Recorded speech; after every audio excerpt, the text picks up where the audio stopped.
going to be talking about one of the towering achievements of the human intellect, which we have come to know as the Bhagavad Gita, the Song of the Blessed One.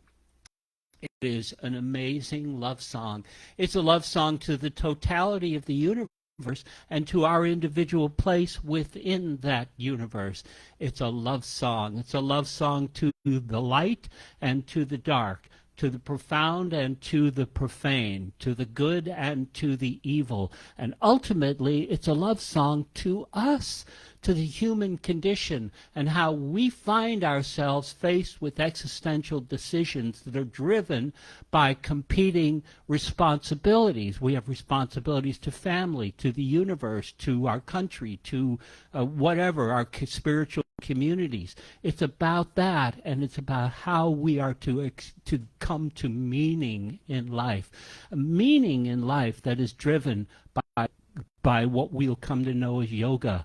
The three yogas, the karma yoga, which is action, wisdom, the jnana yoga, and the bhakti yoga, which is devotion. We will find out the importance of having every act that we make an act of devotion, and in doing so, our life takes on meaning. That's how we derive meaning, by surrendering or aligning our goals with the universe, and we're going to talk to you about that today. You know, it is a staple of Hindu moral life, and it is one of the most read books from the East imported into the West. In the mid-1900s, we had a couple of transcendentalists, American transcendentalists who you may have heard of, Emerson and Thoreau. Emerson thought that the beautiful writings of the Bhagavad Gita, and we're going to read a little bit from one of them today, the beautiful writings compare favorably to Shakespeare and make Shakespeare's writing look common and pedestrian. So he had a very important perspectives on the Bhagavad Gita. And consider Thoreau. Thoreau took a couple of books with him to Walden Pond, and one of them was, guess what, the Bhagavad Gita. So it's well worth taking a look at. And today I believe we may be able to take a look at this from a different perspective, maybe some perspectives you haven't thought about about this incredible achievement of the human intellect.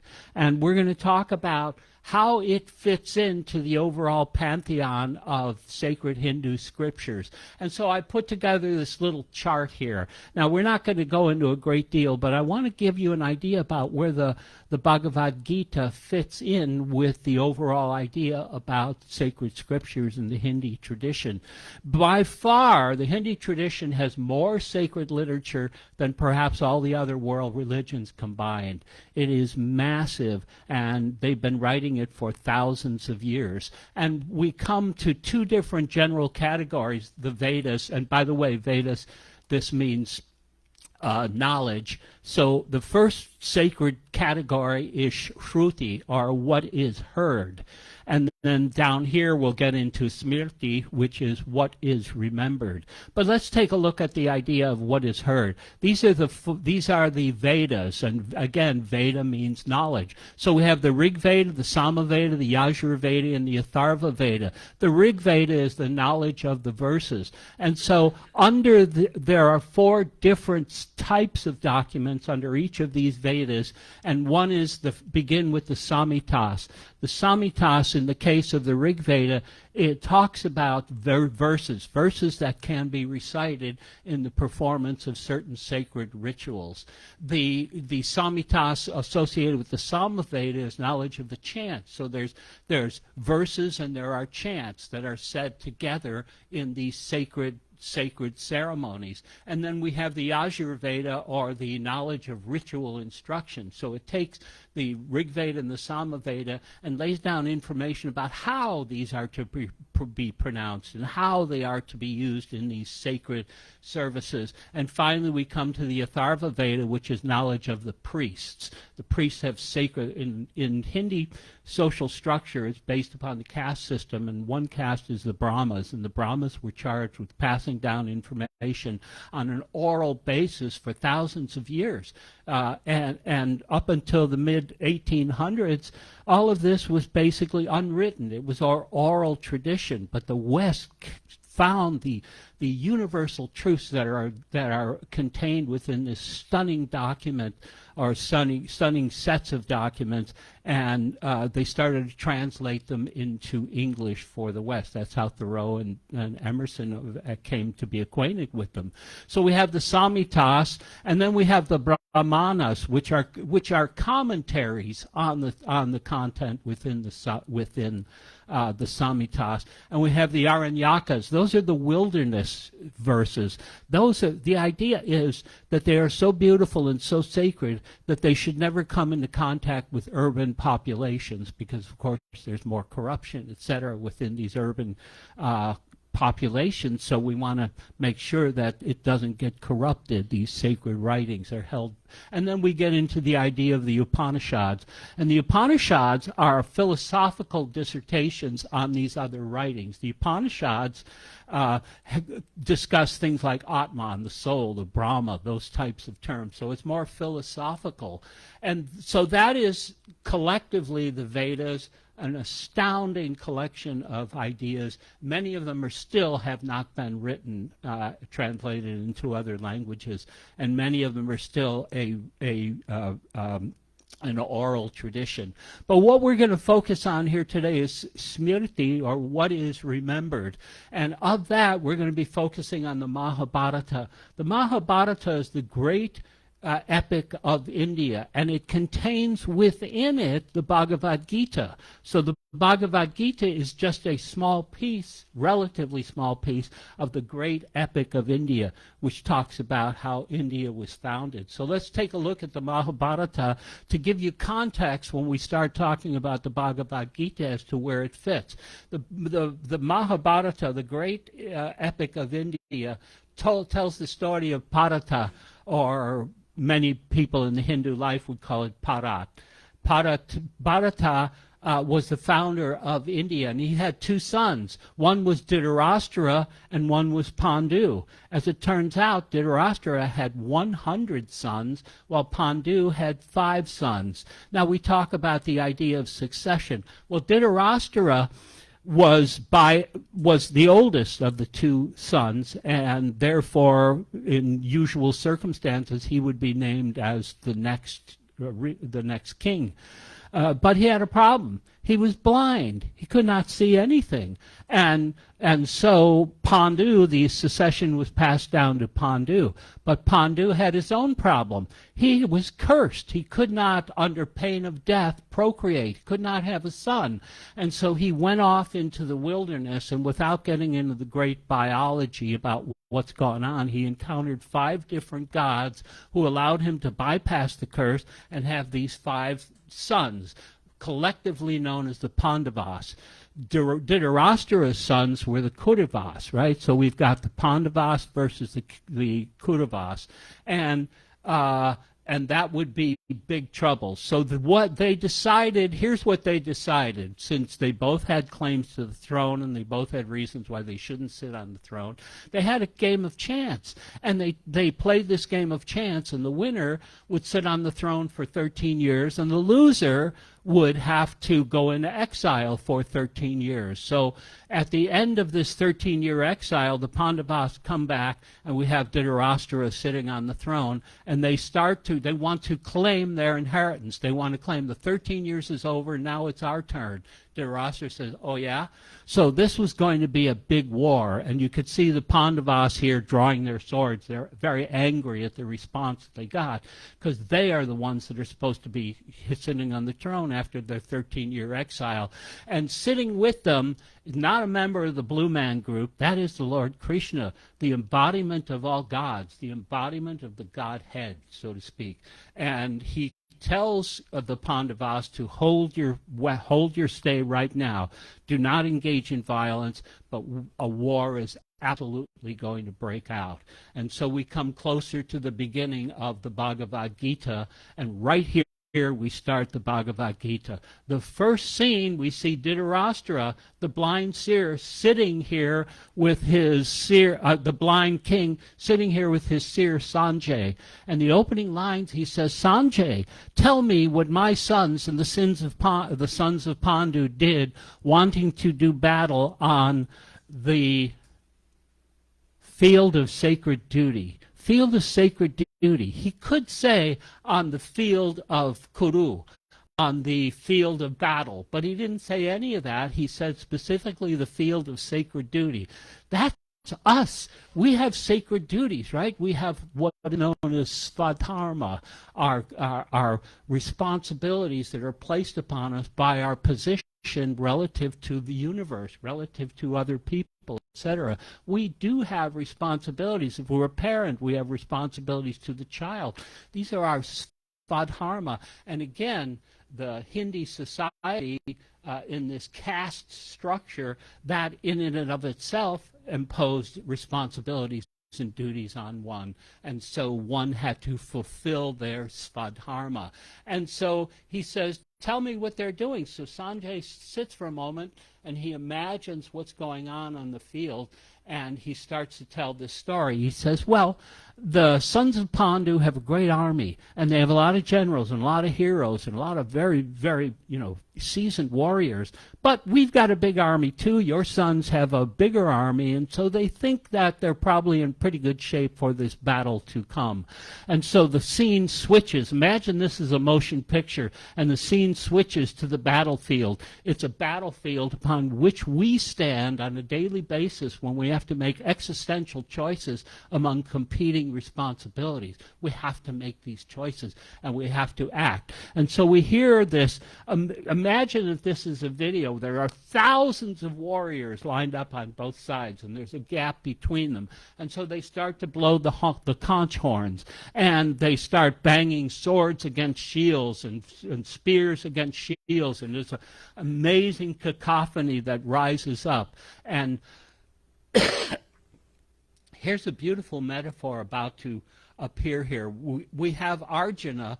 At this point, if I was directing this, everything stops. You ever had that experience where you have to make a major existential decision, a decision that's really going to matter in your life or in somebody else's life, and it seems as though the rest of the world just fades away. It just stops, and we stop to talk to God about conflicting desires and about what actions we should perform to fulfill our svadharma, to fulfill our responsibilities to all that is. And so this would be the great first climax of it. Imagine if I were directing this, I might have a fly near a horse's ear, and the horse's ear is flicking, and then suddenly the fly freezes in place. The horse's ear stops. Everything stops. And Krishna, and we have Arjuna, the protagonist, with the Lord Krishna in his chariot. And so he says, Krishna, take me out to the middle of this so that I can survey what's going on. And remember, everything else is frozen, right? So they get out to the middle of this. He looks across the opposing forces, and he sees his cousins. He sees friends, people that he's grown up with, people that he's fought in battles with on the same side before, people that he's known all his life, and he is crestfallen, and the bow drops from his hand, and he says to Krishna, I cannot kill my kinsman. No good can come of this slaughter. And he slumps down in front of the God of gods, the Lord Krishna. Now, one might expect in the West that Krishna said, you're right, that would be murder. You can't kill all these people. But he doesn't say that at all. He says exactly something in the opposite. He says, you must kill your kinsmen. You must. They are already dead. You have to perform an action and then lose attachment to that action. You have to perform that action because you have responsibilities to do so. It is your svadharma, and it's what connects you to the universe if you are to fulfill your destiny. He even calls Arjuna a coward. He says, why this cowardice, Arjuna? This is an offense to heaven. You you have to take care of this. And so this is the first great climax. Everything has stopped. And Arjuna, like us, when we are faced with these existential big decisions in our life between competing responsibilities, it seems like we have this conversation with God, or call it whatever you choose. But the rest of the world seems to stop for this moment, and we experience this time dilation. Anybody ever had that experience where time just seems to stop for other folks, but for us, we are having a conversation with all that is, with the universe. And so this is that's us. Arjuna is us as we face our responsibilities, and we are torn between what we should do based upon our responsibilities, and we're always weighing those kind of responsibilities and doing that. One of the more classic in American society is the idea of weighing the difference between the responsibilities one might have to their family and to their job. How many times have we heard that kind of responsibility, that kind of thing? I can either do this, but then I'm neglecting my responsibility to my family, or I can do this, and then I'm neglecting my responsibility. So it's about us. There's so much about us. Arjuna is us as we stand on a daily basis making these existential choices between competing duties. And so we get into the idea of Krishna kind of lecturing him, and he starts with the idea of yoga. We think about yoga as laying on mats and twisting your bodies into weird positions, etc., and it is. But what yoga really means is discipline. The word yoga and yoke have a common root, right? So yoga really means discipline. One has to yoke themselves. Ryan, you yoke yourself to your instrument, and the result of what we've seen is hundreds, perhaps thousands of hours of practice, and that's what you have to do if you want to succeed. You have to yoga, and you have to. The first of these yogas is what is called karma yoga, and it means action. You have to take action, but you have to take action and lose attraction, lose your connection to the output. It's like in archery. When you fire an arrow, you fire the arrow and then you let it go. There's nothing you can do beyond that point. So he's telling Arjuna, you just have to take action. Do not worry about the consequence. That is going to happen one way or the other. But the universe demands your action, and that's what we have to do. We have to align ourselves with the universal goals when we act, and if we do that, we can find meaning. So, meaning in life. So, acting for the greater good, the universal goals versus my individual goals, and I'm moving forth on action because that's what I got to do. That's my responsibility, and is acting for the greater good, for aligning my goals with the universe and releasing my individual goals, or at least aligning them with the universe. So we do something for the sake of doing it as opposed to getting the result. The result's going to happen one way or another, and in many cases the results is influenced, of course, by conditions and situations that are beyond our capabilities to change them. So we have to understand, you have to act. Stop thinking about the attachment. Don't be attached to the output. Just do what you are supposed to do. Fulfill your svadharma. And so it is action that is motivated by higher goals and duties. That is karma yoga. We think of karma as the sum total of one's actions that visits one in another life. But in reality, it's really just action. It is also that thing, but it's also acting. So the first of these three disciplines, yoga, is action. One has to take action. But how do we know what action to take? How do we know that? Well, that takes in the idea of the second of these major yogas, and it is jnana yoga. Jnana yoga is wisdom. So we act with wisdom.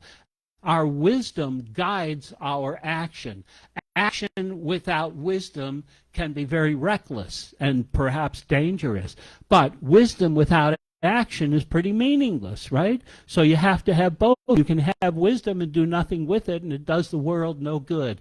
In order for the world to do some good, it has to be attached to action. So we understand the idea of action, and we understand the idea about wisdom or knowledge that gives action meaningful ways. And when we act with wisdom, with knowledge, then our actions have a much better chance of being sacred actions, and our life has more meaning. That's the message of the Bhagavad Gita. And another thing, when he talks about this losing attraction to the output, to the result, it's that robs us of our freedom. One might think, gee, wouldn't it be great to just be able to sit around, do nothing, do something if I want to, not? But that subjects us to the tides of life, to things that happen outside of our control, and we lose freedom to direct our position in life and the execution of our svadharma, of our sacred duty. So desire robs us of our freedom, and that is the message that Krishna tells Arjuna when he is in this moment of the chariot. So you have to act, but you have to act with knowledge. You have to understand with wisdom. You have to understand the consequences of your action, but lose attraction to the output, to the result. And so the third idea about yoga that Krishna tells Arjuna is the idea of bhakti yoga, or devotion. So here's the thing. If we act with knowledge, with understanding of what we are supposed to do, we weigh these competing responsibilities.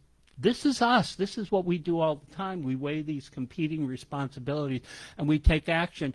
But we have to take action with wisdom. We have to know what we're doing, and we have to have loose our attraction to the outcome, and instead align our goals with the goals of the universe. And it is a universe that is resplendent with meaning. It is a universe that has meaning, that in and of itself, it is the totality of all meaning.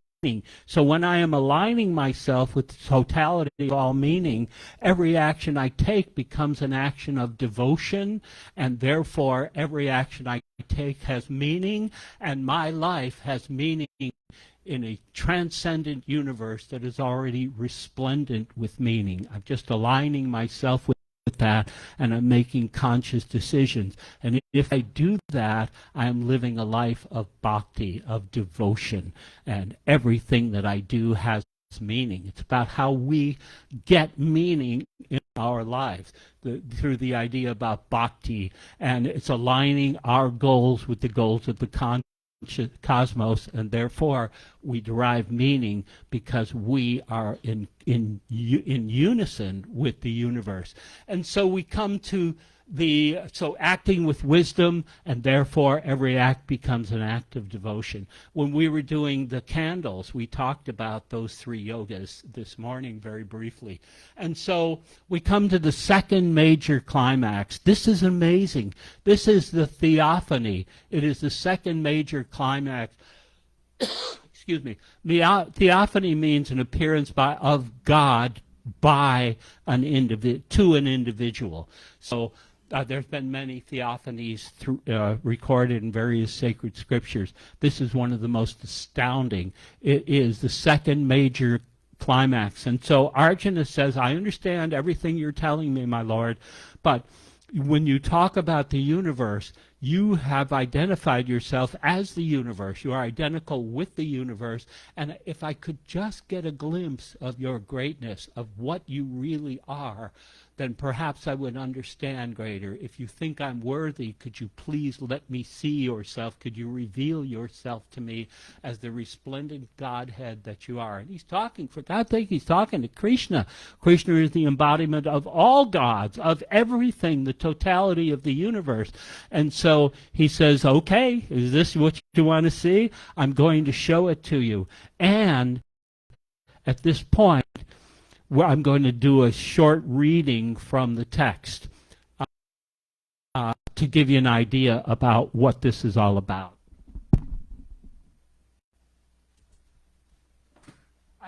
I have two different I have two different versions here.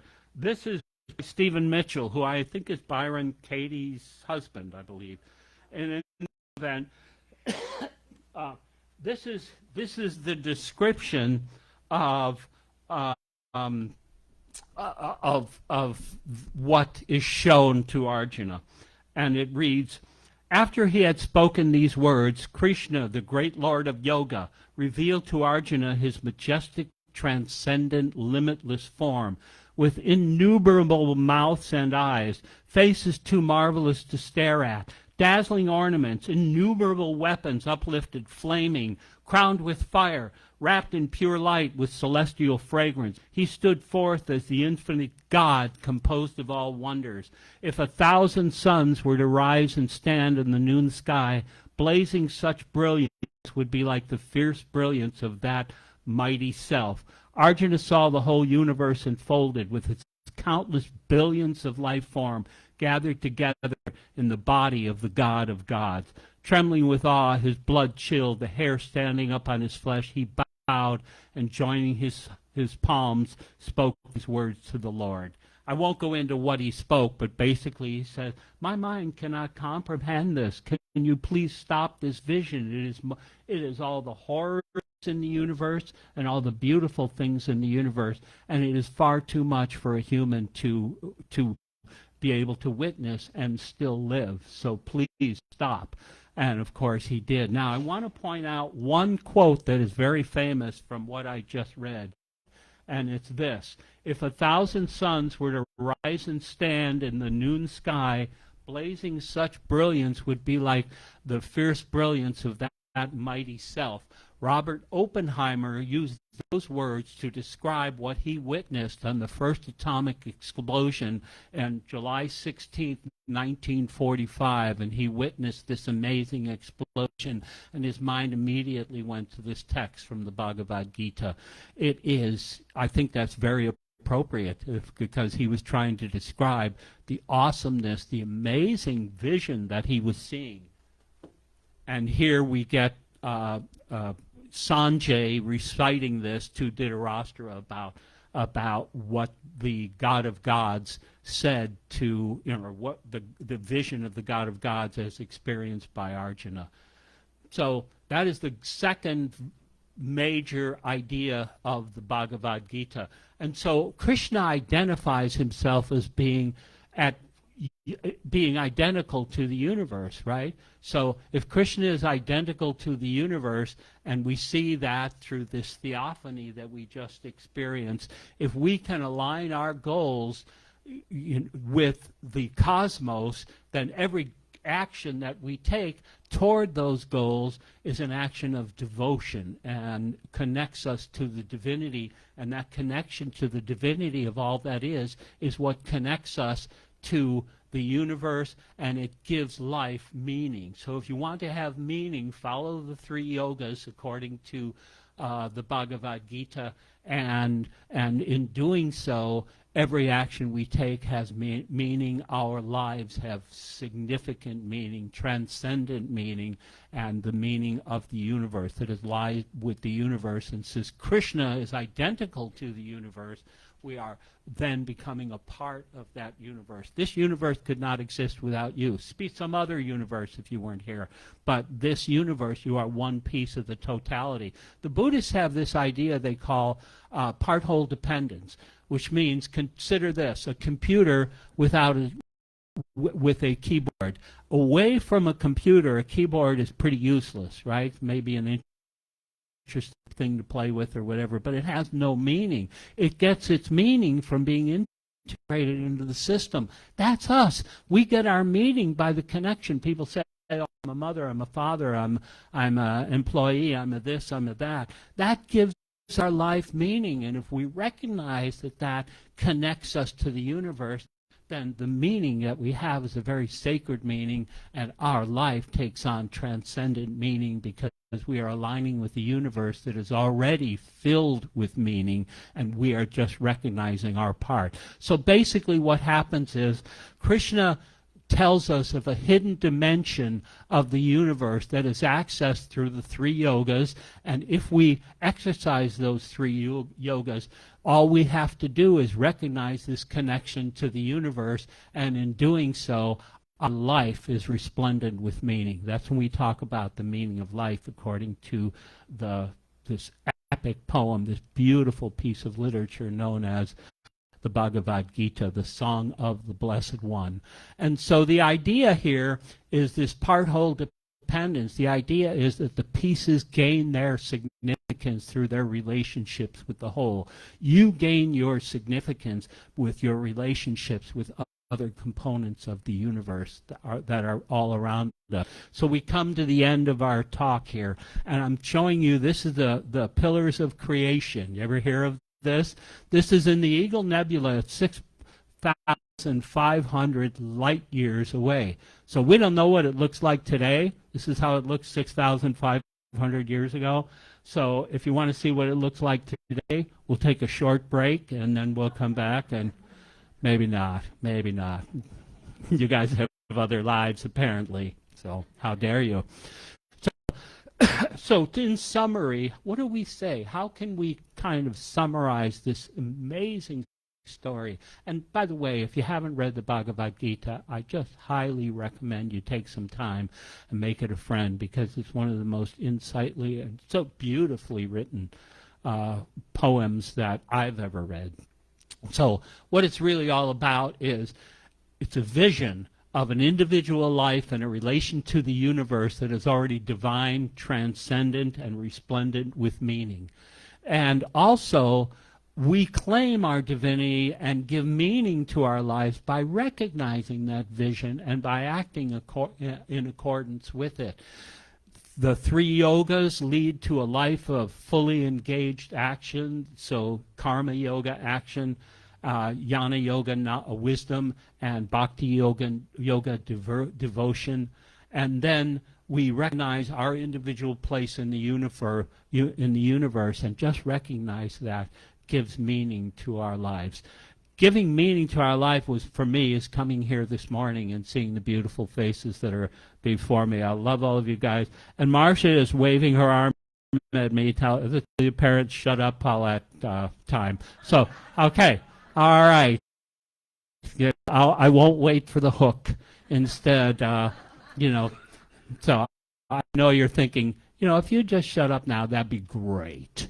So anyway, I'm done. I love you all. God bless you. Thank you for letting me be here today. God bless you.